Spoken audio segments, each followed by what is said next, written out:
Welcome back, everyone, to another reaction video. Well, I saw about a week and a half ago that BlueJay has a new video out, and I love everything BlueJay does, so we're going to check this one out today. It's absurd inventions that should not exist.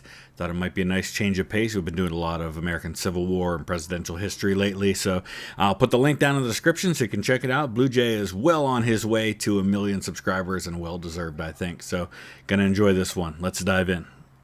This video is sponsored by War Thunder. It's the 6th century BC, ancient Greece, and the inventor Perilos was going to impress the king. Like any good inventor, Perilos recognized a niche that needed to be filled. Tyrants often found themselves with a bunch of prisoners in need of a good old flick on the off brazen bull. switch, and these executions needed to be as horrific as possible to dissuade would-be ne'er-do-wells. So how could one go about burning delinquents alive while making the spectacle fun for the whole family? Perhaps we could burn the criminals inside of something that was much nicer to look at than charring flesh. So why does this matter? Well, throughout most of human history, and it's increasingly difficult for us to understand this because we don't have it in modern times, but throughout most of human history, executions weren't just about punishing crime. They were about sending a message. They were about deterrence. They were about not only showing the power and authority of the ones in power and authority, but also communicating something to potential criminals, potential violators of whatever law this person was accused of breaking. And because in modern times we now have television and movies to satiate people's desire to see kind of, to have that bloodthirsty, thing quenched in some way, we don't have this anymore. But for a long time, people wanted to see violence. They wanted to see that kind of stuff. I mean, it's creepy to think about, but it's true. I mean, how many of us today like to watch like slasher films and like to watch war movies, and we appreciate when they're realistic and they show the real bloodshed and how horrible it was, and we complain when they don't show that stuff. Well, for them, they didn't have that, so they had this kind of stuff.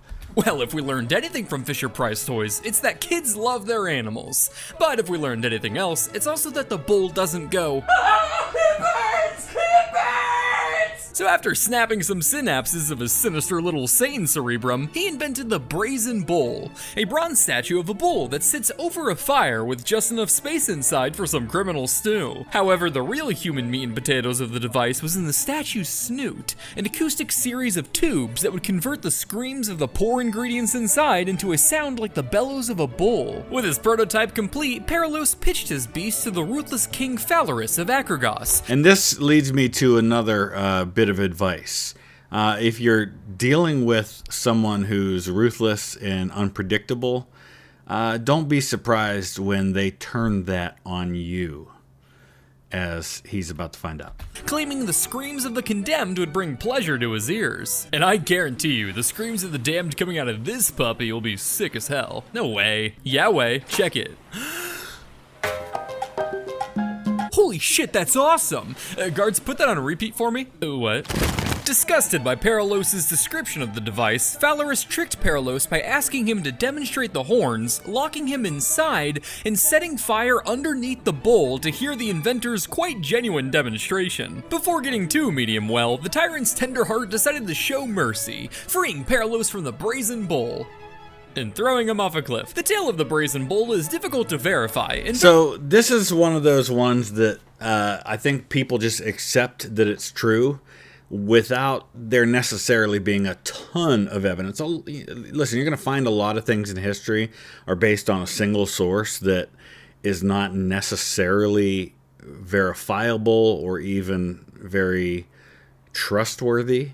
But we just take it for granted that it's true because we have one source that said it happened and we have no sources that say it didn't happen. So a lot of the things that we take as history, we're just kind of accepting on faith a little bit, or we just would like it to be true, or it's just been repeated often enough that we assume it's true. And then this kind of story also leads to the kinds of, I guess it's a Mandela effect thing where people have always believed something was true and it wasn't. Like the fact that people believe that the inventor of the guillotine was himself beheaded with the guillotine, which is not the case. And I think some of that goes back to this story of the guy inventing a means of execution that then he is executed with. Very well could have been more legend than fact. However, the lessons it teaches are all too real. Now, Jeff, tell me, what was Paraloos's biggest mistake here? Whoa, dude, this edible's really kicking in. That's right, he didn't file for a patent. A patent would have given Paraloos intellectual property over his brazen bull, and thus make it illegal for third parties, like the king, to use his device without his permission. In short, if you're gonna deal with devils, make sure you do it in their language. The letter of the law. The light of redemption shines upon my face from above. I climb as my mortal shadow clings to my soul. Jesus, man, what the fuck did you take? Here. Hell yeah, now it's a party. Dude, no, it's water. God, I can't believe I'm saying this, but I think I'm just gonna let you sit this one out and rest. Ain't no rest for the wicked. Anyway, for inventors around the world, patents are the must-have piece of paper for granting them ownership over whatever gadgets or gizmos they can puke out of their imaginations. However, even if they existed around the time of Paraloos, you're unlikely to be able to patent something as overtly unethical as a human crockpot murder statue. A human crockpot murder statue. I love the descriptions he comes up with for stuff. I mean, it's fairly accurate, but yeah, the main thing here, though, is understand that what we consider to be unethical today is vastly different than what was considered unethical or immoral or even illegal 2,500 or 3,000 years ago. But that doesn't mean there's not gray areas. So today, we're gonna learn about the inventors that really pushed the moral envelope and created some of history's most ethically questionable patents.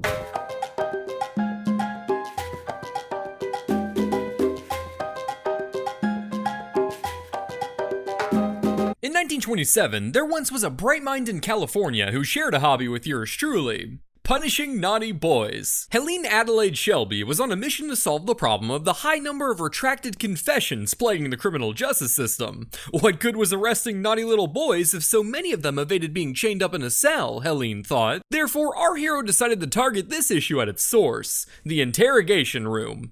Questioning culprits with your run-of-the-mill detective was so 1910s fashion after all, so she found herself pondering a question we all have from time to time. What if, instead of a random dude in a button-up threatening them with some measly prison time, the culprits feared for their mortal soul instead? Behold, the future.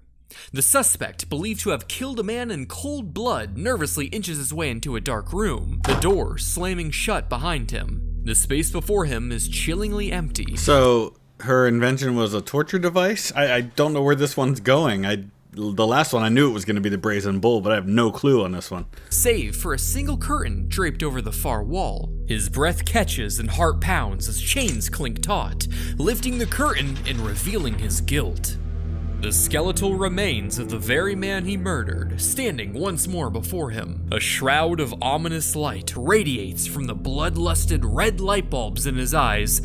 Wait a minute, light bulb? But before he can question further, his hair stands on end as he suddenly hears a winding, painful churn emanate from the corpse, sounding suspiciously like a tape recorder. It is I, Michael Dahlman. Oh my gosh. Confess to your crimes. Could I just have a lawyer?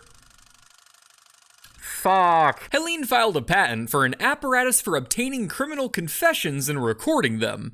In essence, it was a lie detector, consisting of a skeleton in a dark room with spooky lighting and red light bulbs for eyes. With a megaphone and film camera in its skull, Helene's goal was to induce a supernatural experience to work upon the suspect's imagination and cause them to spontaneously confess to their crimes. I feel like, though, even if you use this once and accomplish something with it, which obviously we know that there are a lot of reasons why you can manipulate someone into saying anything if they're freaked out enough, but once word got out that this thing existed, it wouldn't work anymore. I just don't see how this was ever really going to be a useful tool.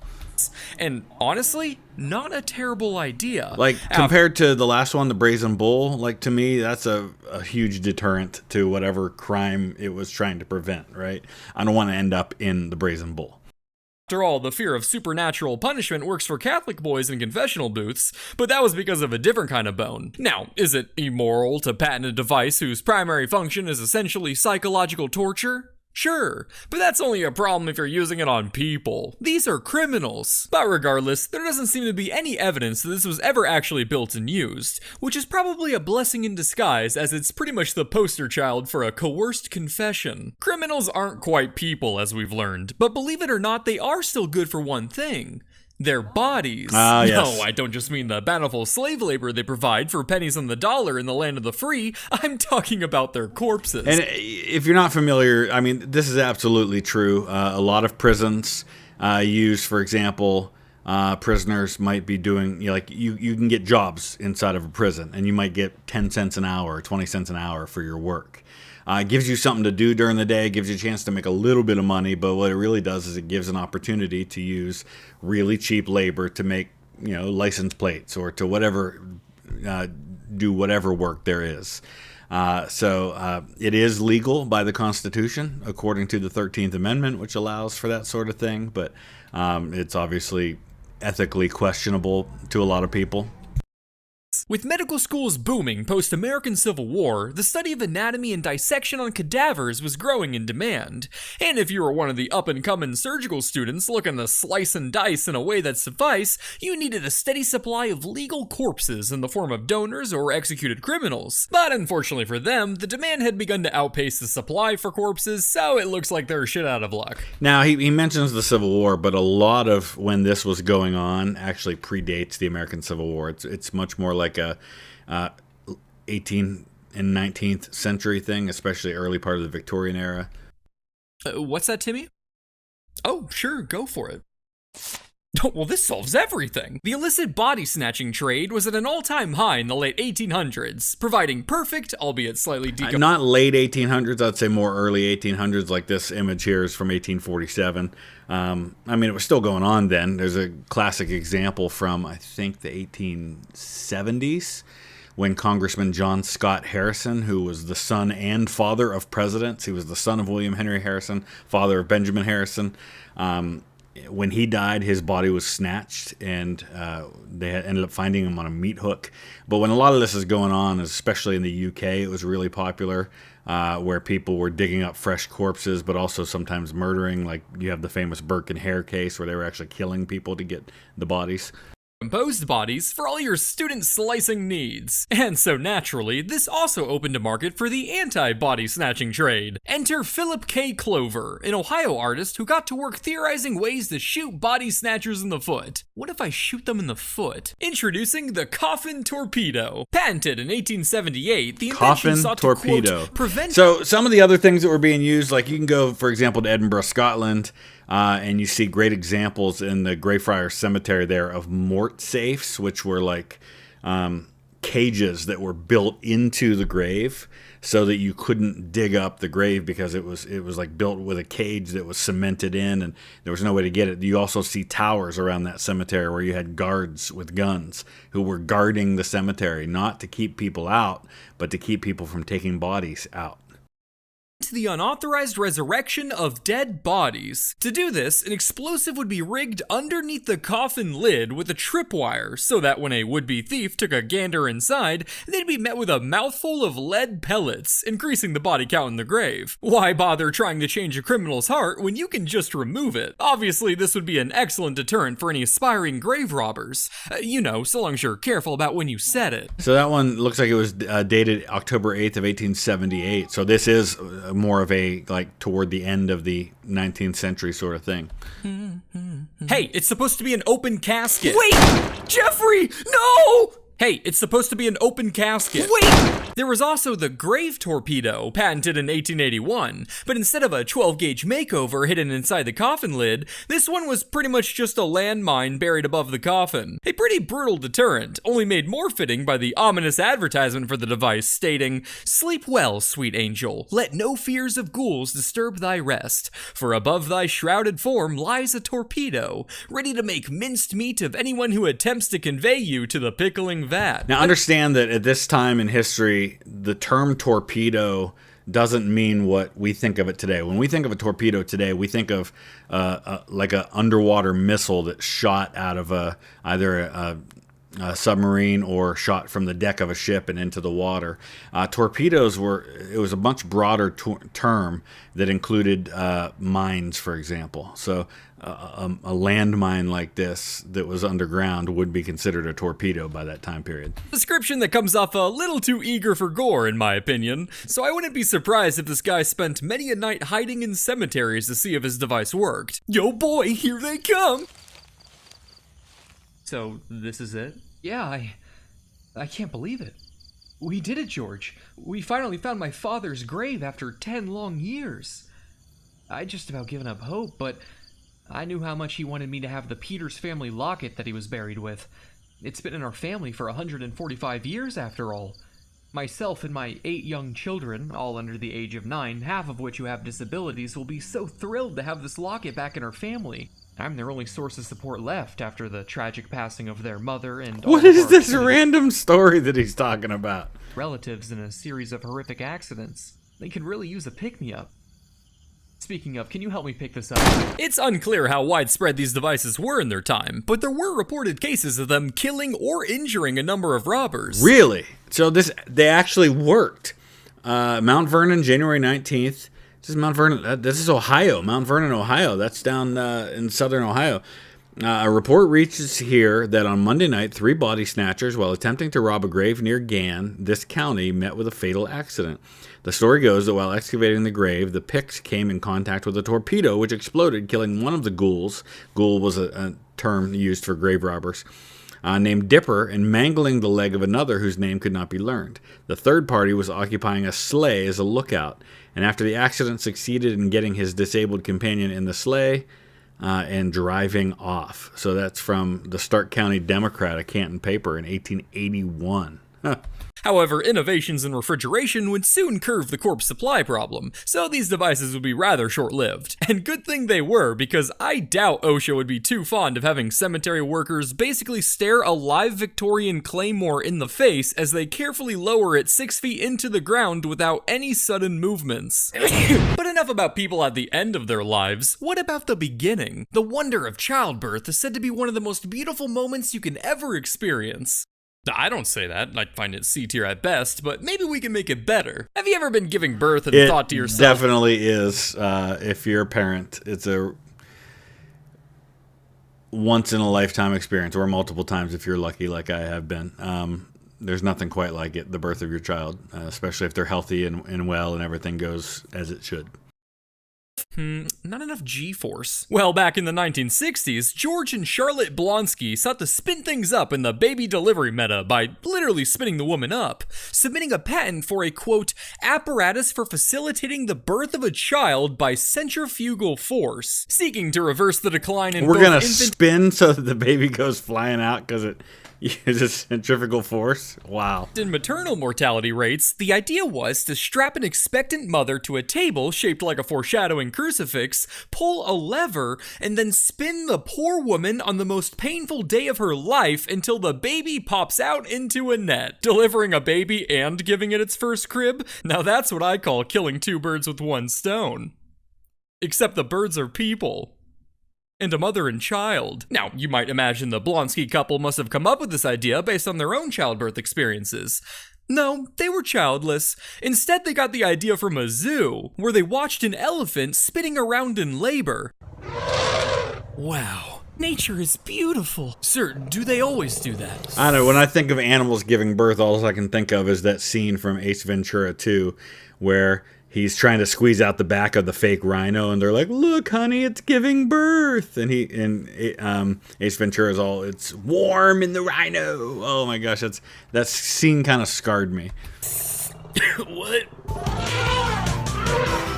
Oh yeah, like, that's just nature. Supposedly, they were told by the zookeeper that this was something elephants do all the time before giving birth, which, by the way, is just not true? I couldn't confirm that anywhere in my research, so that guy was probably just fucking with them. And thank God he did, because it ended up giving me excellent YouTube content. They believed a device like this was necessary because, as they put it, civilized women did not have the musculature present in more primitive women, who had easy and pain-free childbirths. Because what is a 1960s patent without a wee bit of racial undertones? I'm sure there's probably a few concerns going through your minds, like what if it doesn't spin fast enough to get the baby out? No, it will. It got up to 7 Gs of force. For reference, that's as much as Apollo 16 experienced on re-entry of Earth's atmosphere. This would essentially turn your precious newborn into a 54-pound medicine ball desperately pushing to rupture the walls of your womb. Other features include an emergency brake for safety. And yeah, that's absolutely true. I mean, because 7 Gs, you're multiplying the weight of the person, or the baby in this case. Or comedic effect, and a bell to announce the joyous occasion and signal the end of the ride. It's reported that this device was never used and no babies were born this way, although I believe we have evidence that proves otherwise. At the end of the day, the fetus fidget spinner was truly ahead of its time, as I can 100% see this device selling well in our current environment, given some slight modifications. Alright ma'am, you ready for the happiest day of your life? Yes, I'm just happy this should make the process quick. I'm really disturbed that we're about to get an actual animation of what this would have looked like. Quick, though. Try to hold on for about 27 seconds for me, and aim for black. The father's white. Place your bets, folks, place your bets. Betting ends in 25 seconds. $50 on red, 100 on first 12. It's coming! You better hold it in or I'm charging the payouts to your medical bill. The Wheel of Misfortune was awarded the Ig Nobel Prize posthumously in 1999, a parody award of the Nobel Prize. Because after all, an idea doesn't have to be good to get a patent, it just has to be new. What is this? User-operated amusement apparatus for kicking the user's buttocks. What? Oh, for kicking your own? That looks like a way of kicking your own butt. What? Why does that exist? But I can't imagine there are any ideas going through your head right now, Jeff. Jeff? Oh, I gave you lean. Yeah, that's not gonna help someone who's about to OD. You really shouldn't have drank that. What, he's not gonna use it? Besides, I need his username and password for War Thunder. Make sure to check them out on PC, PlayStation. Alright, that was pretty good. I definitely learned a few things I did not know existed. What would you add to the list? What other absurd inventions exist that you think are just that, absurd? Let me know in the comment section below. Check out BlueJay's other content. We'll see you again soon. Thanks for watching.